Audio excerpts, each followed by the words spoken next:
Pueblo people are probably the earliest farmers in the southwest of any indigenous group, and certainly there is a very graphic history of the technologies as well as the practice of farming going back, over 3 or 4 thousand years in New Mexico.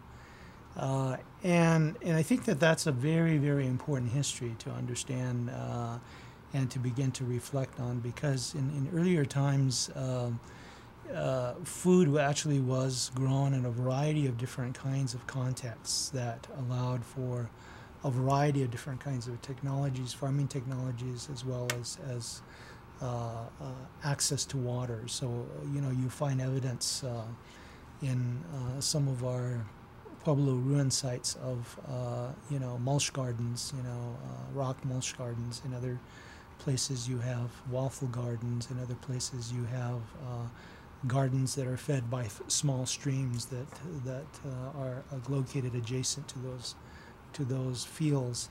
So what I'm saying is that Puebloan peoples were practicing multiple kinds of technologies as it was related to agricultural production. I think as a result of our Spanish land grants and then later the American presence in New Mexico, a lot of our ability to move around within the landscape, within our territory, was significantly curtailed.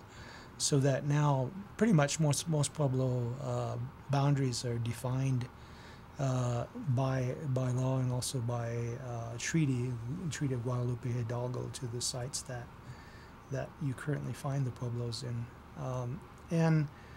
And that really begins to be problematic, because in some ways it doesn't allow you to move around in the landscape as we once did, creating, it is said that anywhere from 70 to 150 years was the maximum time a Pueblo village would be situated at a site, unless it was a very good site and you could replenish the soil resources as well as the water resources.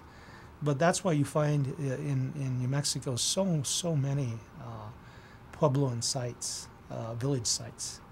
And of course, where you find a village site, you're going to find also fields and the varying kinds of technologies that were used by Puebloan peoples, to create their food source.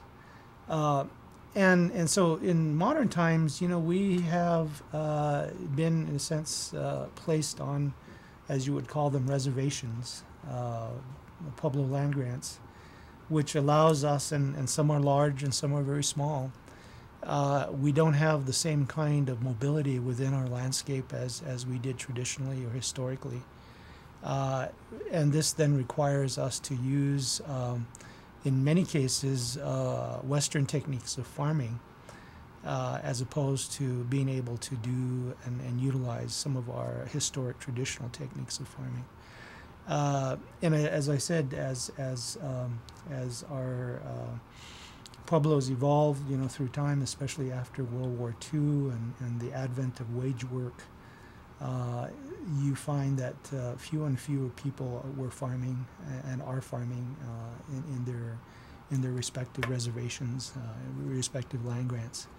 And so I think those are the real issues that Puebloan peoples, for instance, would have to begin to think about in terms of the current land base that they hold, how to best utilize that land base, and in some cases reintroduce farming in places where we once had farming but no longer do, and also in terms of how to best use our water resources.